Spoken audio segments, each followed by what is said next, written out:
Roma triunfa y el imperio se expande. Las ciudades progresan y crecen.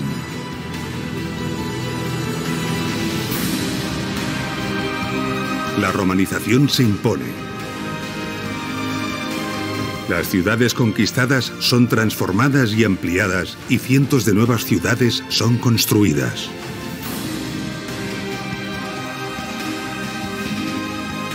La suma del conocimiento, la ingeniería puesta al servicio del pueblo y el afán por imitar a la ciudad eterna hace que muchas de estas ciudades lleven el progreso y el bienestar de sus ciudadanos a un nivel jamás alcanzado por ninguna otra civilización.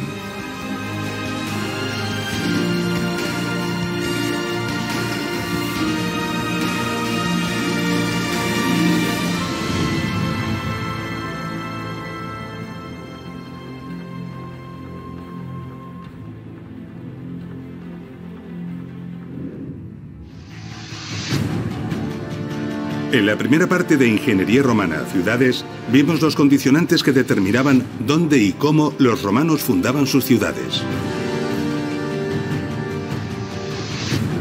Describimos cuál era el modelo ideal de ciudad romana y cómo algunas ciudades se adaptaban a este modelo y otras se apartaban enormemente de él.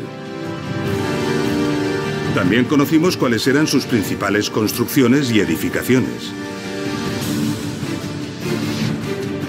En este nuevo episodio, vamos a tratar importantes facetas de la ingeniería romana que fueron aplicadas a las ciudades y que nos quedaron por ver. Y lo haremos nuevamente interpretando los restos que de algunas ciudades han logrado perdurar hasta nuestros días. Vamos a comenzar nuestro viaje por uno de los lugares más alejados, modestos y desconocidos del imperio: Los Bañales. Un lugar situado muy cerca de la localidad de Sádaba, al norte de la península ibérica.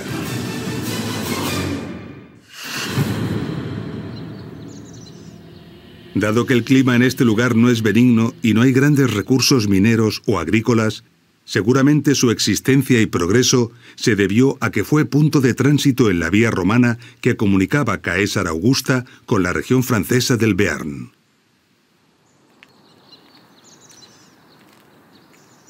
Aquí, a unos 100 kilómetros al noroeste de la gran ciudad romana de Caesar Augusta, existía una pequeña y discreta ciudad romana cuyo nombre no ha trascendido. Desconocemos prácticamente todo de ella. En una colina cercana hay vestigios de un poblado indígena prerromano, pero en este caso, los romanos, cuando ocuparon este lugar, ignoraron esta ubicación y se establecieron junto a ella. Bajo estos campos se encuentran completamente cubiertos los restos de la ciudad, esperando a ser excavados y estudiados. Pero las excavaciones ya han comenzado, sacando a la luz esta pequeña ciudad. Sin embargo, de esta ciudad perduró misteriosamente y sin cubrir algo relevante y en un estado de conservación relativamente bueno. Se trata de un edificio notable, conocido como lugar de baño por la erudición de los siglos pasados, que ha dado el nombre de Los Bañales a este interesante yacimiento. Los romanos adoraban el bienestar y la higiene, y todas las ciudades, incluso las más pequeñas, tenían baños públicos. Baños dotados de agua caliente.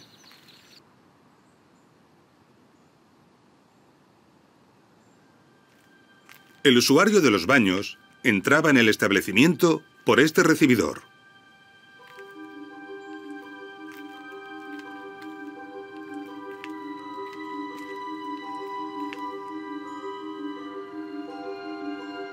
Y en este lugar encontraba la taquilla o lugar de cobro de la tarifa del baño.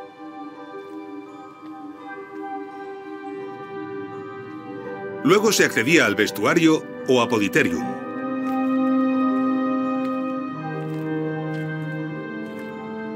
En estas hornacinas se dejaban los efectos personales.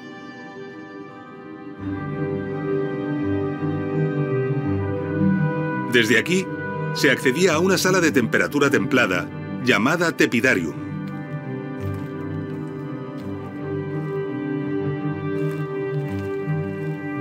Aquí en el tepidarium podían hacerse algunos ejercicios, darse masajes o ungüentos varios.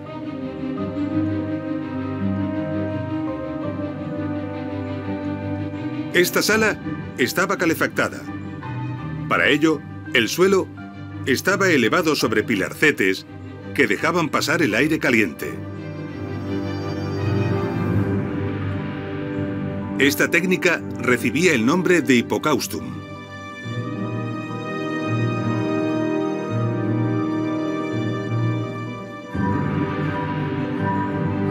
También contaban con las paredes recubiertas de piezas de cerámica llamadas tegula mamata, que formaban una cámara por donde pasaba el aire caliente.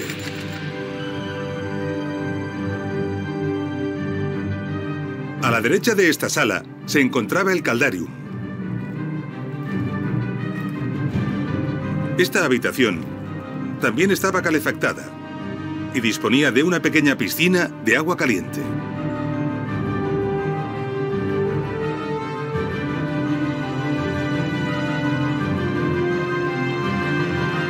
Junto a esta estancia había una habitación que servía como sauna llamada sudatio. Su ubicación no es caprichosa. Responde a que es la más cercana al lugar de la fuente de calor. Por lo tanto, aquí cerca debía encontrarse la caldera.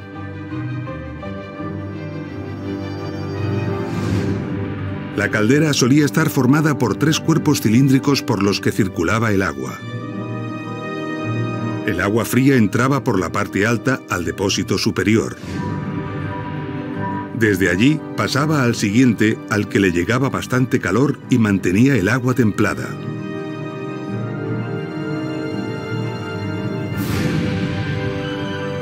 Abajo del todo estaba el que directamente contactaba con el fuego alimentado por los operarios. Esta agua caliente era la destinada al caldarium. Además, el mismo fuego calentaba el hipocaustum y las cámaras verticales de las paredes.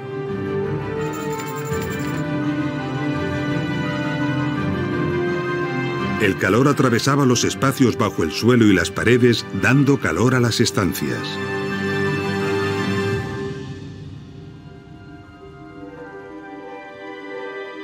En el lado opuesto, a la izquierda de la sala templada o tepidarium, estaba el lugar de los baños fríos o frigidarium. Esta estancia no estaba calefactada y la piscina era de mayores dimensiones. Aún quedaba en el exterior otra estancia de uso público a la que podía accederse de forma independiente: las letrinas.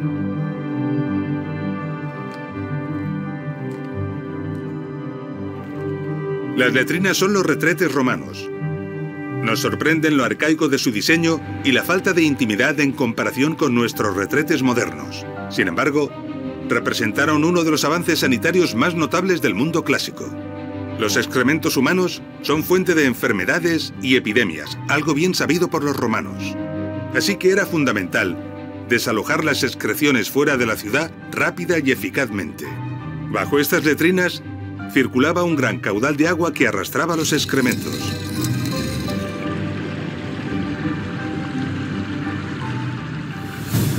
Las termas romanas eran uno de los servicios fundamentales para el ocio del pueblo.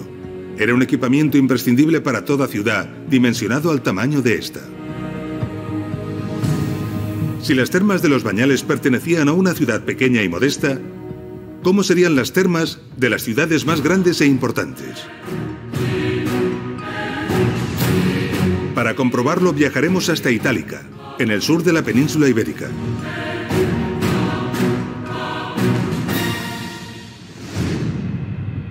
Año 206 a.C.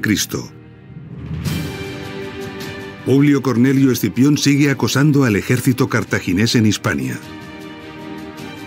Para ello, se lanza a conquistar sus últimos reductos en el valle del Betis. La gran batalla final va a tener lugar. La batalla de Ilipa. El comandante cartaginés Asdrúbal Giscón dirige un ejército superior en número al ejército romano.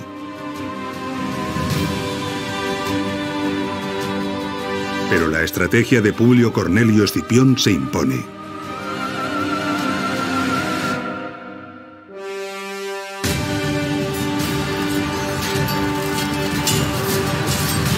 El ejército romano vence contundentemente.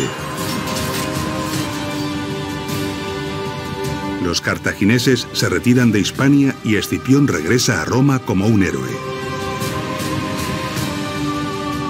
Antes de partir, Escipión ordena la construcción de una ciudad para sus soldados heridos y para los veteranos de guerra.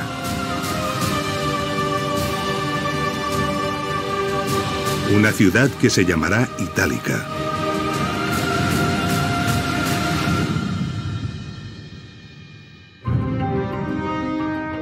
Itálica se encuentra en el municipio de Santiponce, cerca de la bella e importante ciudad española de Sevilla. Sus restos han permanecido aquí abandonados desde la época musulmana hasta hace bien poco.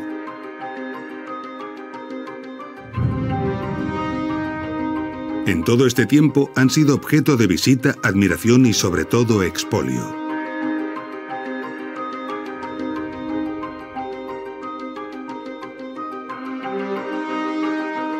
En el siglo XVIII, incluso se procedió a demoliciones y voladuras para extraer materiales y aprovecharlos en caminos, diques y otras construcciones. Afortunadamente hoy es un bien protegido y muy apreciado. Itálica fue fundada sobre un lugar despejado y es fundación de nueva planta y por lo tanto de diseño hipodámico. Es decir, pudo seguir el modelo ideal de la ciudad romana. Su extensión alcanzó unas 52 hectáreas. Su anfiteatro, situado fuera de las murallas, era uno de los más grandes del imperio. Con 3 niveles de graderío, tenía una capacidad para unos 25.000 espectadores.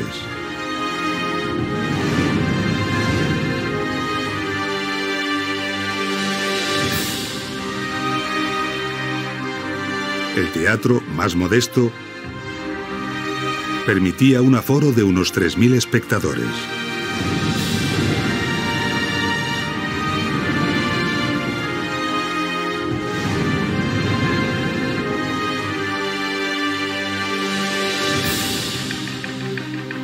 Itálica tenía al menos 2 complejos termales de carácter público. Estos restos que vemos aquí corresponden a uno de ellos, las llamadas Termas Mayores.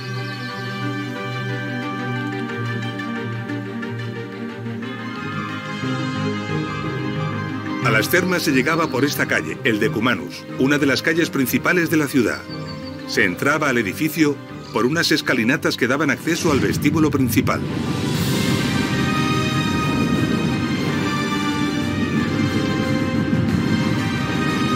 El vestíbulo daba a una piscina con forma de T.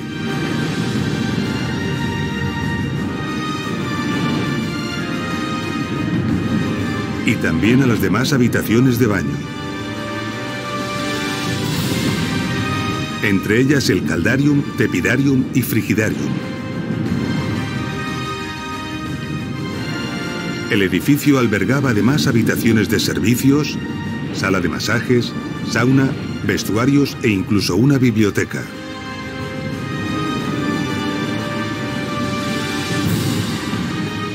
Contiguo a esta zona de las termas se encontraba la palestra, unas instalaciones habituales en termas de cierto tamaño.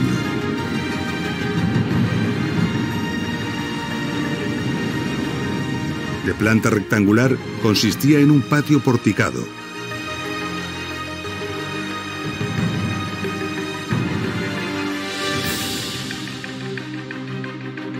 La palestra era un espacio donde el ciudadano romano podía practicar lucha o bien realizar diferentes ejercicios físicos e incluso actividades ecuestres.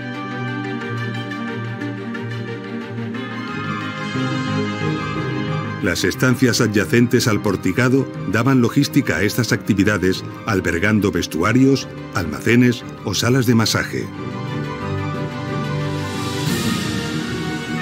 La palestra de Itálica ocupaba otras 2 manzanas completas, sumando otros 16.000 metros cuadrados. La superficie total, pues, de las termas mayores de Itálica era de 4 manzanas de la ciudad, unos 32.000 metros cuadrados.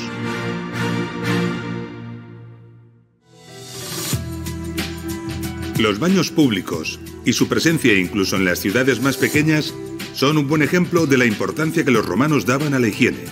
Pero no solo a la higiene, sino también al bienestar.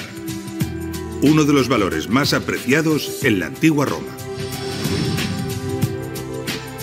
Esta búsqueda del bienestar romano se manifiesta con toda su fuerza en el diseño de las zonas residenciales de las ciudades y en las propias casas de sus ciudadanos. Viajemos ahora al yacimiento arqueológico de Ampurias, en el noreste de la península ibérica.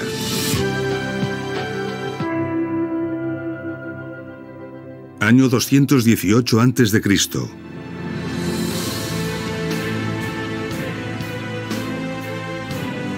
En su estrategia de lucha contra Cartago, Roma decide desembarcar en Hispania. El lugar escogido es Emporión, una ciudad griega aliada situada en la costa noreste de la península ibérica. Los griegos de Emporión se veían amenazados por los cartagineses y habían pedido ayuda a Roma. Los romanos deciden levantar al lado de Emporión un campamento estable del ejército que durante mucho tiempo convivirá con la ciudad griega.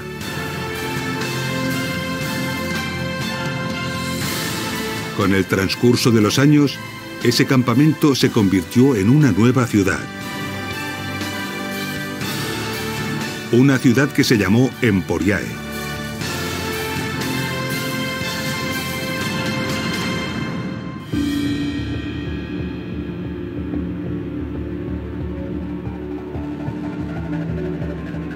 Hoy, el legado de Emporión es el rico yacimiento arqueológico de Ampurias en el noreste de Cataluña.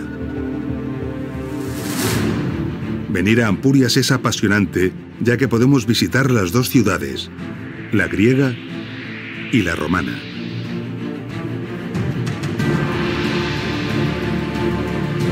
Fue una ciudad de nueva planta construida en un sitio despejado al lado de la ciudad griega que ya existía.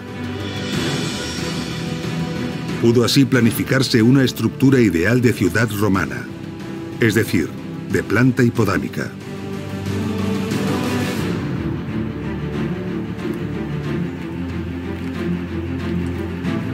Este es el foro de Ampurias, ocupa unos 10.000 metros cuadrados. En él los gestores del yacimiento han realizado una reconstrucción parcial que permite al visitante hacerse una idea del tamaño y elegancia que esta plaza debió tener.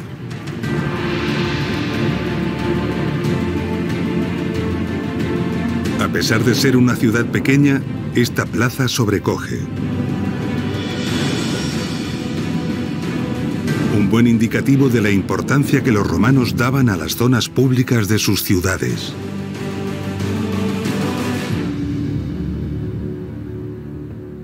Aquí, cerca del foro, estaban las termas públicas. Ocupaban unos 2.450 metros cuadrados. Son mucho más grandes que las termas de los Bañales, pero bastante más pequeñas que las termas mayores de Itálica. En el noreste del yacimiento, en el lado mejor orientado, encontramos estos restos. Corresponden con una de las casas más importantes de la ciudad, una domus romana. Se accedía a ella, desde la calle, a través de este pasillo.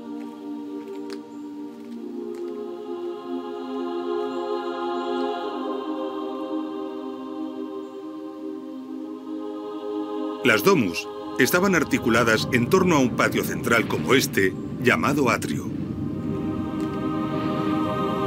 Alrededor del atrio había diversas estancias. Muchas de estas estancias se pavimentaban con bellos y trabajados mosaicos. Los mosaicos se realizaban con pequeñas piezas de piedra de colores llamadas teselas. Combinándolas, se obtenían bellos dibujos y diseños. En esta domus tenemos magníficos ejemplos de mosaicos.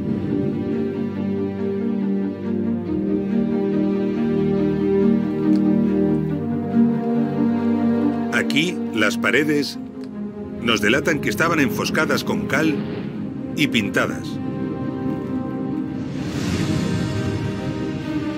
Las pinturas decoraban las paredes representando motivos naturales, escenas de caza y otros elementos representativos de la vida, costumbres y creencias romanas.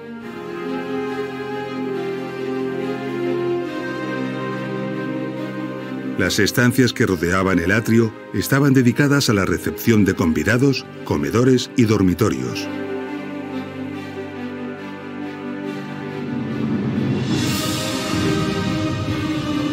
Esta casa disponía de zonas y estancias anexas como cocinas, lugares de limpieza, talleres y almacenes, donde los sirvientes desarrollaban sus labores. También disponía además de un lugar rodeado de un pórtico de columnas llamado peristilo. Se trataba de un jardín particular con estanques y fuentes. Con toda probabilidad, los propietarios de esta domus debieron de mantener libre el espacio ocupado por esos árboles con el fin de disponer de vistas al mar. Unas vistas maravillosas.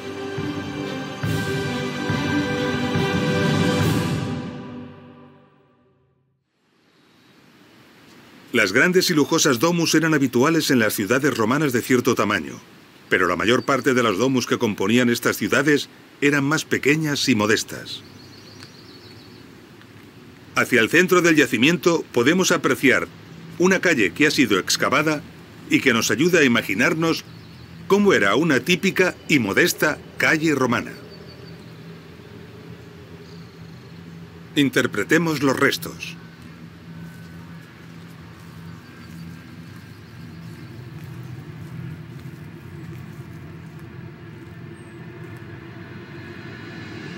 A cada lado podemos ver claramente la base de unas paredes.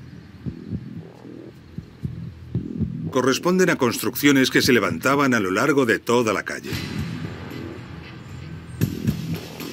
Llaman la atención numerosos canales de distintos tamaños que provienen de las edificaciones. Si nos fijamos, vemos que descienden hacia ese canal central.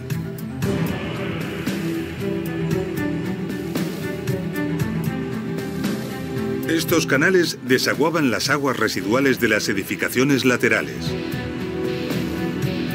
El agua se recogía en el canal central, la cloaca, que era el principal del alcantarillado de la calle. Este elemento de aquí es un sumidero destinado a recoger el agua de lluvia que caía de los tejados y de la propia calle. Estos sumideros estaban repartidos regularmente por toda la calle y desaguaban también en la cloaca. Todos los canales estaban cubiertos, el central con grandes losas de piedra. Sobre ellos se encontraba el enlosado de la calle y a ambos lados un bordillo.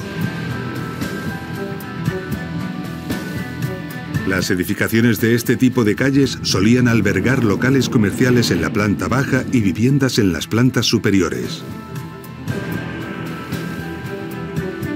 La cloaca central de la calle, tras recoger el agua del resto de canales menores, se unía a otras para formar una completa red de alcantarillado que extraía las aguas residuales de la ciudad desaguándolas, en este caso en el mar. Ampurias era una ciudad pequeña, pero ya tenía un buen sistema de alcantarillado. Esto era habitual incluso en las ciudades más pequeñas. Las terribles epidemias de peste que asolaron Occidente durante los muchos siglos de la Edad Media pudieron evitarse así en la civilización romana. Para poder comprender cómo funcionaban los sistemas de alcantarillado en ciudades más grandes y complejas, viajaremos hasta Caesar Augusta, la actual ciudad española de Zaragoza. Año 27 a.C. Roma está a punto de culminar la conquista total de la península ibérica. Solo queda un pequeño territorio del noroeste peninsular.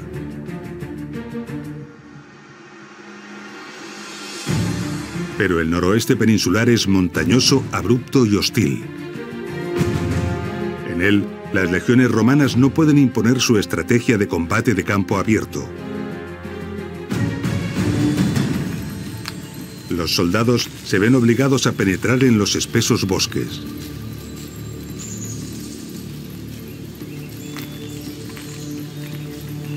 Allí, cántabros y astures practican una estrategia de guerra de guerrillas.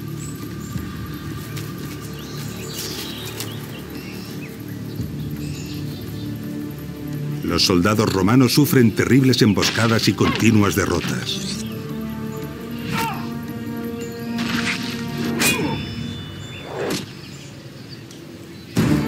Los continuos fracasos impacientan al emperador Augusto, quien decide desplegar por tierra y por mar una descomunal fuerza militar. Los pueblos del norte son definitivamente aplastados. Caesar Augusto reorganiza las provincias de Hispania y manda construir una nueva e importante ciudad para sus veteranos de guerra. Una ciudad que recibirá su propio nombre: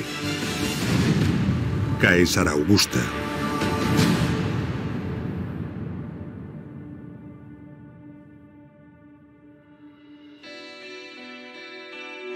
Caesar Augusta no fue capital de provincia, pero fue una ciudad muy importante.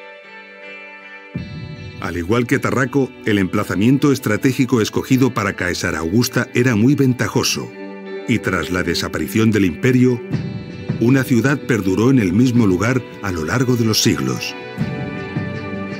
Hoy en día, esa ciudad es la actual ciudad española de Zaragoza.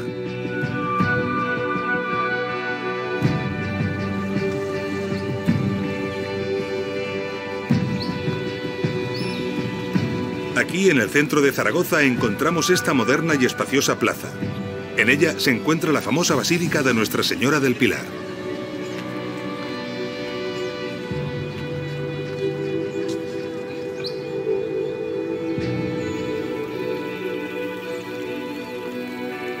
Al igual que esta enorme plaza, está en el corazón de la ciudad y es uno de los centros populares más concurridos de Zaragoza. El equivalente a este lugar en Caesar Augusta era el Foro Romano. Así que si la actual Zaragoza está sobre la antigua ciudad, en estos momentos nos encontramos sobre el Foro Romano de la antigua Caesar Augusta.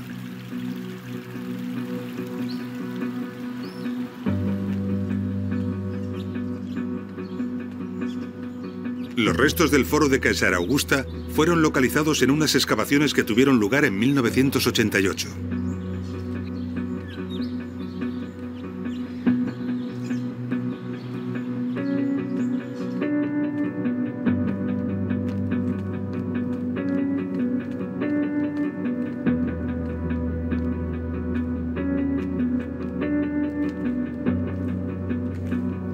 Estamos bajo las calles y edificios de la actual Zaragoza, pero también por debajo del nivel del suelo del foro.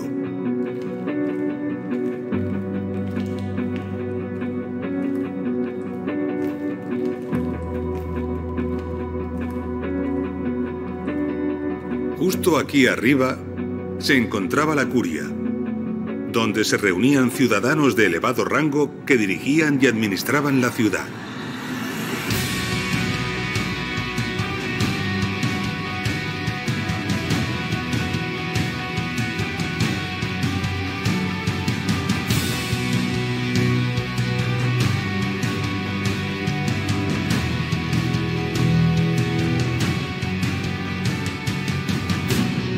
Como estamos por debajo del nivel del suelo del foro, tenemos una magnífica oportunidad para comprender las infraestructuras que bajo él se encontraban.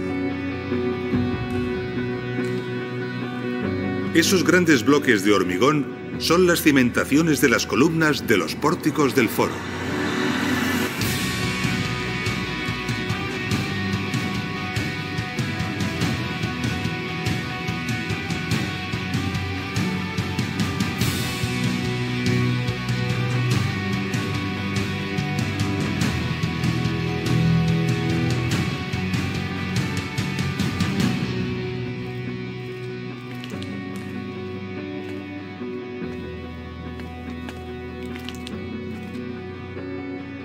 También encontramos algunas de las tuberías de plomo pertenecientes al sistema de distribución de agua para las fuentes y para algunos locales comerciales.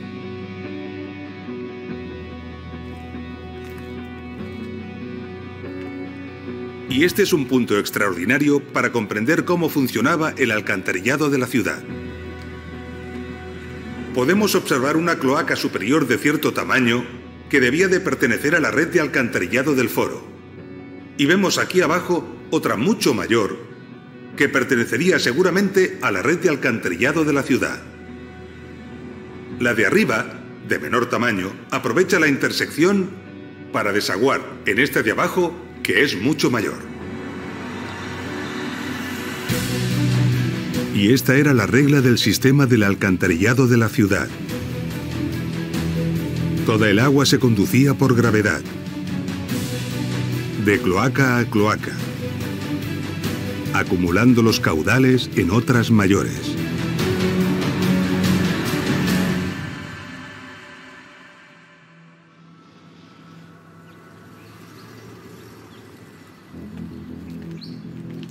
Los restos que hemos visto se encuentran justo aquí abajo.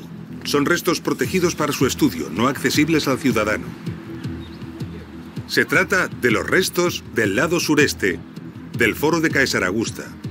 Los restos del lado oeste se pusieron en valor mediante la construcción de un museo subterráneo. Un museo moderno y atractivo de visita obligada.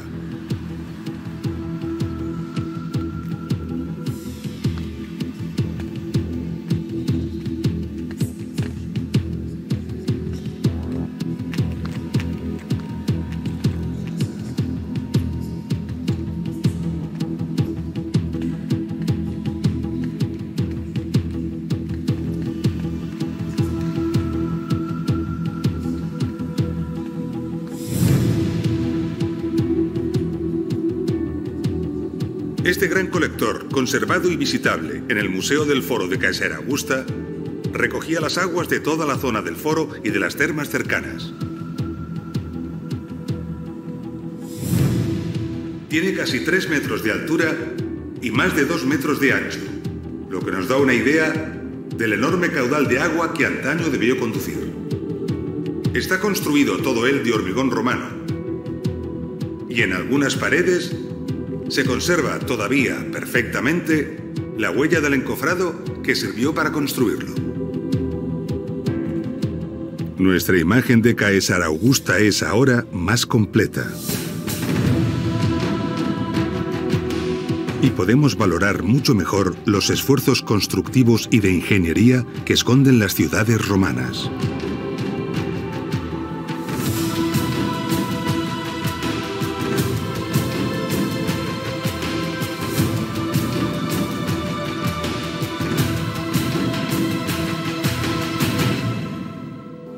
Como hemos visto, una compleja red de tuberías se encargaba de distribuir el agua de manantial por toda la ciudad. Estas redes de distribución apenas se han conservado. Las partes metálicas, especialmente por el expolio sufrido tras la desaparición del imperio. Las partes cerámicas, por su fragilidad, y algunas que eran de madera, por la propia naturaleza del material. Afortunadamente, aunque muy dispersos, han perdurado piezas y restos suficientes para hacernos una idea muy aproximada de cómo debieron ser las redes de distribución. En el Museo de Conímbriga, en Portugal, hay una interesante variedad de tuberías, empalmes y codos, tanto de cerámica como de plomo. Las tuberías cerámicas eran muy frecuentes. Conservada en el Museo de Arles, hay una ánfora de cerámica que claramente fue empleada para hacer un codo de 90 grados. Y se han encontrado también contrarrestos para evitar que la presión del agua desenchufara los codos.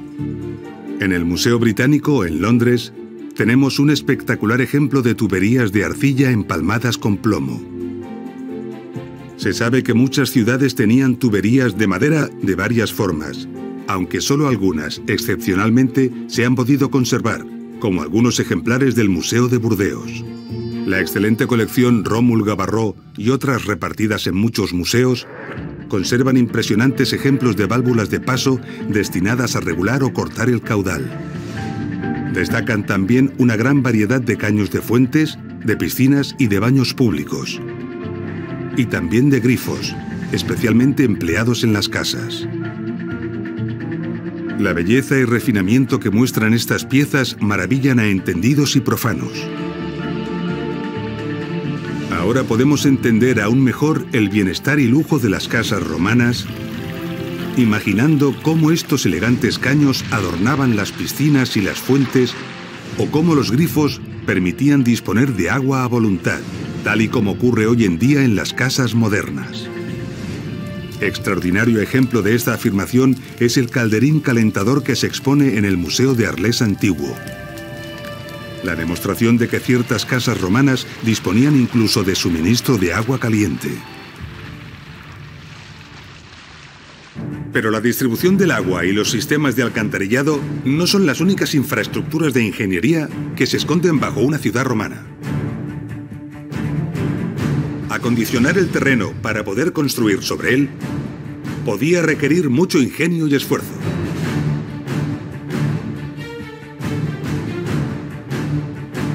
Viajaremos hasta la actual capital de Portugal, Lisboa, la antigua Olisipo, para realizar una visita sorprendente.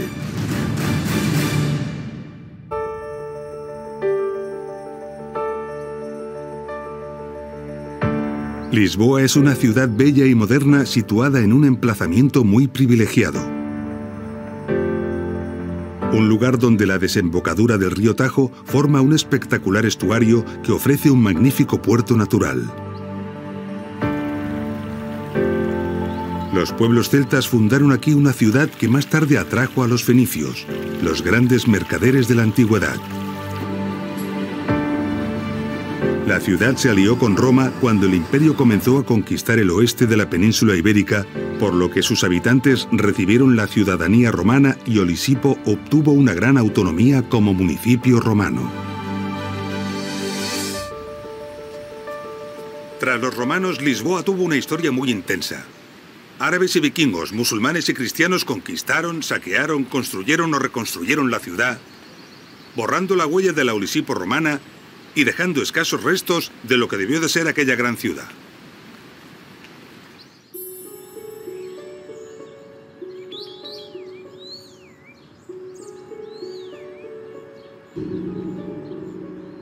Lisboa tiene un día muy triste en su historia. El 1 de noviembre de 1755, día de Todos los Santos, por la mañana a la hora de misa, un terrible terremoto sacudió toda la ciudad y prácticamente todos los edificios de Lisboa se vinieron abajo.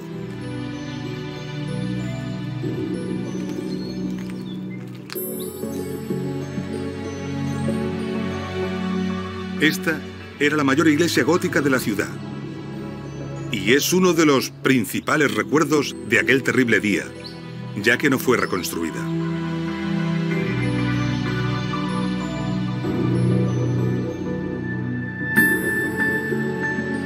Hoy en día, estas ruinas permanecen aquí para su visita en el Museo Arqueológico do Carmo como testimonio de aquel terrible día.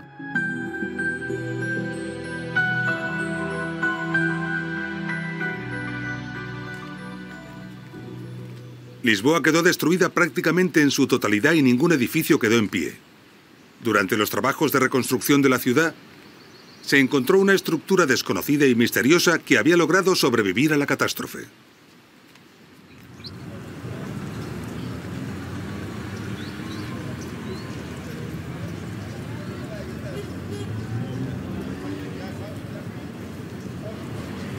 Esa estructura todavía existe y se encuentra aquí, debajo de las actuales calles y edificios de la actual Lisboa.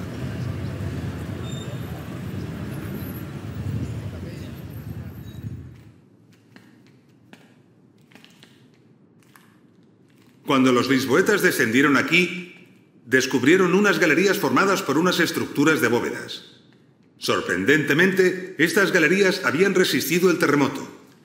Ellos no sabían cuándo ni por qué habían sido construidas, pero se dieron cuenta de que sin que nadie lo supiera, habían estado sosteniendo gran parte de las construcciones de la ciudad.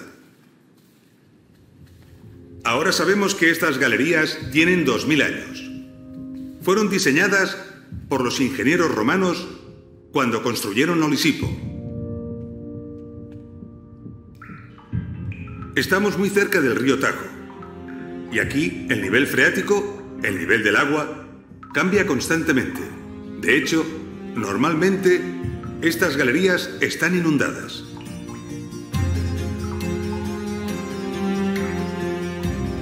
Los romanos decidieron que con el objetivo de evitar inundaciones, la base del foro estuviera por encima de las variaciones del nivel freático del río Tajo.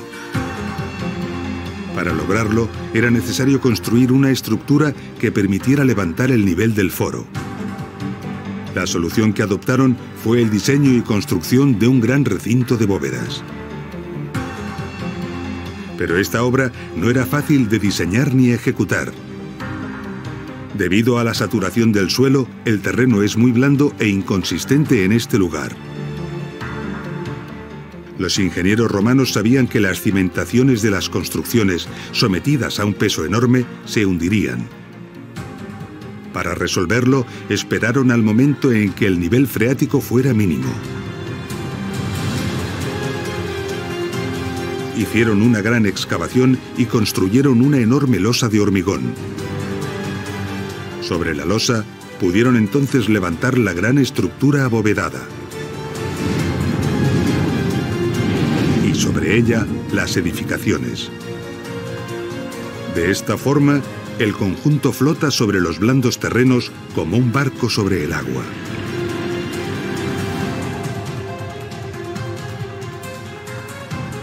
Estas estructuras abovedadas, para construir sobre ellas en terrenos blandos o poco adecuados, reciben el nombre de criptopórticos. Ocultos y desconocidos, los criptopórticos de Lisboa, o mejor dicho, los criptopórticos de Olisipo, merecen toda nuestra admiración.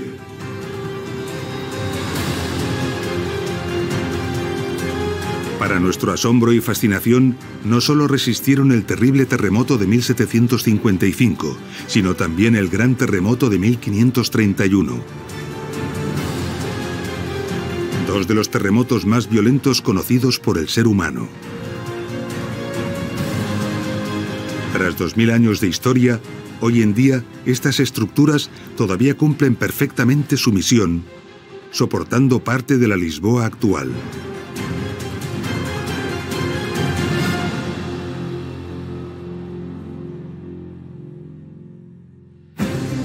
Los criptopórticos fueron empleados a menudo por los romanos para adecuar el terreno sobre el que deseaban edificar. El hecho de que fueran unas construcciones subterráneas o semisubterráneas y que el material empleado fuera el hormigón, facilitó mucho su supervivencia en el tiempo.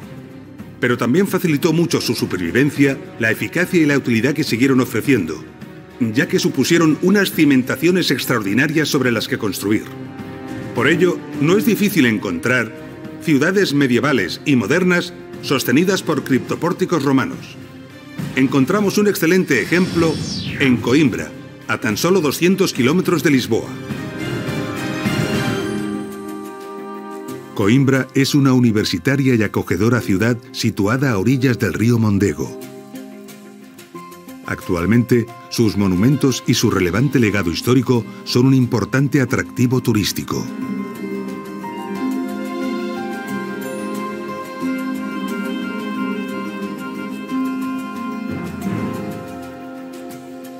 El centro de la ciudad ha sido construido en esa colina, la misma colina que fue escogida para situar la ciudad romana de Aeminium. Por lo tanto, allí arriba fue situado el foro de la ciudad.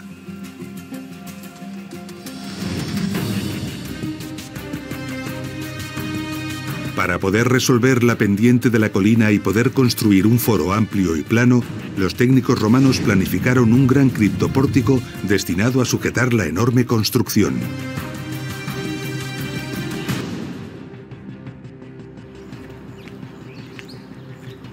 Aeminium desapareció y en su lugar se construyeron otras ciudades, pero todas conservaron y aprovecharon el criptopórtico para sostener sus construcciones. La Coimbra actual utiliza el criptopórtico para sostener gran parte del Museo Nacional Machado Castro.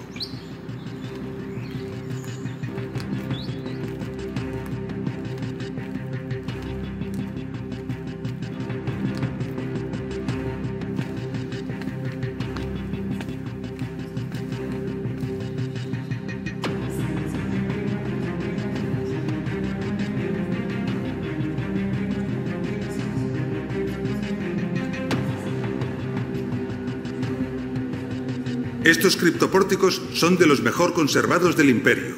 Gracias a que han sido integrados en el museo, actualmente constituyen un gran reclamo turístico.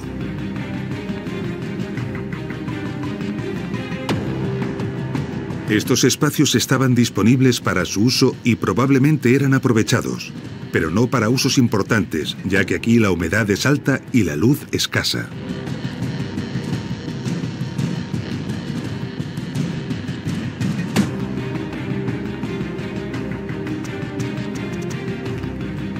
Estos criptopórticos están basados en bóvedas construidas en hormigón romano.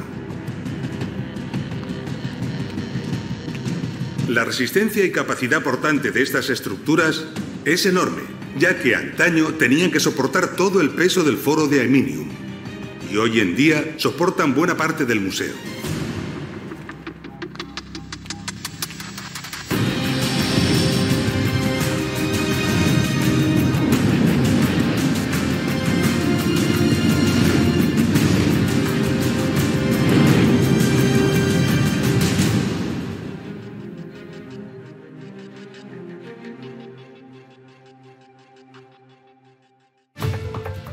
Los criptopórticos fueron utilizados por los ingenieros romanos continuamente y de forma habitual para acondicionar el terreno y poder levantar edificaciones encima de ellos.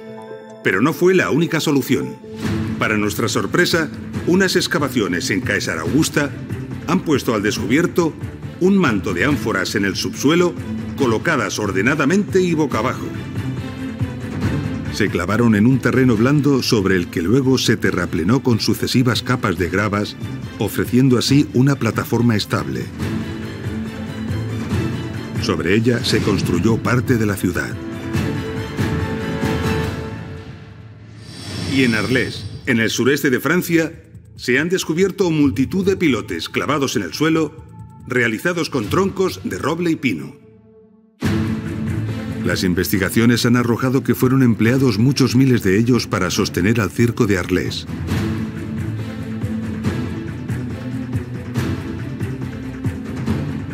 Después de clavarse en el terreno, se vaciaba parte de él rellenando el espacio vacío con opus caementicium. De esta manera, hormigón y pilotes quedaban unidos en una misma estructura de cimentación.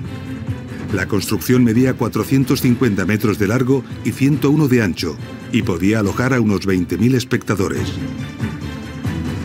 La cimentación de pilotes impedía que el edificio se hundiera en los terrenos pantanosos.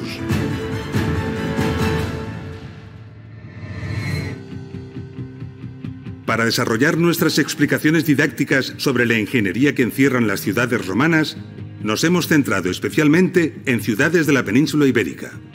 Lo hemos hecho buscando a veces lugares discretos y desconocidos, pero desde luego dignos de ser valorados y mostrados al mundo. Pero cientos de grandes ciudades, de las que se conservan impresionantes vestigios, han quedado fuera de nuestros episodios dedicados a las ciudades romanas. Algunas de ellas en la propia península ibérica, pero otras muchas fuera de ella. En la antigua provincia narbonensis hay espectaculares restos de importantes ciudades. Narbo, Arelate, Nemausus y Arausio recibieron el nombre de la pequeña Roma por su grandeza y esplendor. En la misma Francia existen ruinas de otras muchas ciudades como Augustodunum, actual Autum, y Durocortorum, hoy conocida como Reims. En Britania, la actual Gran Bretaña, hay excelentes restos de grandes ciudades como Londinium, que dio nombre a Londres, Aquae Sulis, hoy la moderna ciudad de Bath, o Ratae, actual Leicester. Muchas más se extendieron por todo el centro de Europa, como Augusta Treverorum, la actual ciudad alemana de Trier, o fuertes militares como el que hoy conocemos como Saalburg, que además de puestos de vigilancia de la frontera germánica, también sirvieron como ciudades. Más al sur, en la actual Croacia y antigua región de Iliria, encontramos restos de otras importantes ciudades como Pula y Salonae. En la actual Albania están, entre otras, las ruinas de Apolonia. En la zona oriental y helenística del imperio tenemos un espectáculo soberbio de ciudades, la mayor parte de ellas sorprendentemente bien conservadas. En Atenas, las ruinas del templo de Zeus Olímpico, que fue en su momento el mayor de toda Grecia. En la actual Turquía, Éfesos con su majestuosa biblioteca, Sagalassos con un monumental ninfeo o Aspendos con uno de los teatros mejor conservados del imperio. El espectáculo continúa por el sur. En el Líbano, la gran Heliópolis, actual Baalbek, con sus construcciones ciclópeas, colosales e inconcebibles. Y cerca, la gran Gadara, Pella, Gerasa o la mítica Petra, todas en la actual Jordania. Al oeste encontramos a Cirene, Leptis Magna o la maravillosa Sabrata en Libia. La antigua Tisdrus con su sobrecogedor anfiteatro o la gran Cartago, ambas en Túnez. La magnífica Tamugadi en Argelia y en Marruecos la sorprendente Volubilis. Y cómo no, las numerosas ciudades de la actual Italia, como Caralis en Cerdeña, la famosa Siracusa en Sicilia, la bella Verona o la extraordinaria Pompeya. Y faltarían por añadir cientos de ciudades no nombradas, todas soñando e intentando competir con Roma, la ciudad eterna, donde el espectáculo y grandeza, aún hoy en día, desbordan lo imaginable.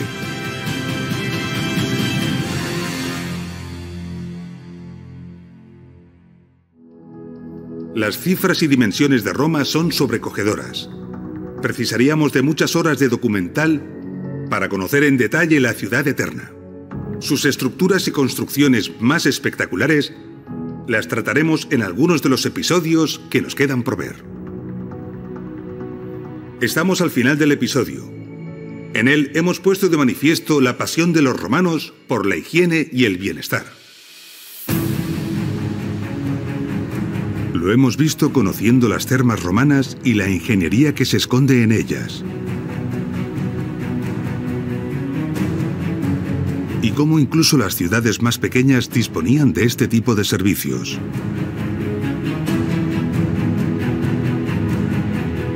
También hemos visto cómo eran las casas romanas.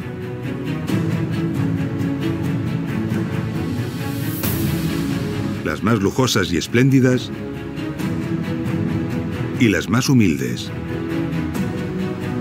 Y cómo muchas de ellas disponían de agua potable y sistema de evacuación y alcantarillado. Hemos comprendido que grandes cantidades de agua de manantial llegaban a las ciudades romanas. Un agua que se distribuía a toda la ciudad a través de sofisticadas redes de distribución y que una vez usada se desalojaba de la ciudad a través de una compleja y eficaz red de alcantarillado, arrastrando fuera de la ciudad los excrementos y la suciedad. Hemos entendido así la imponente ingeniería que se oculta bajo las ciudades romanas y al tiempo el ingenio y los esfuerzos que fueron necesarios para adecuar los terrenos sobre los que fueron construidas.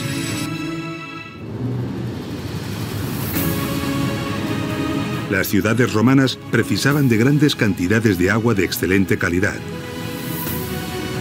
Un agua que era captada en los ricos manantiales de las montañas y trasladada hasta las ciudades gracias a ingeniosos acueductos.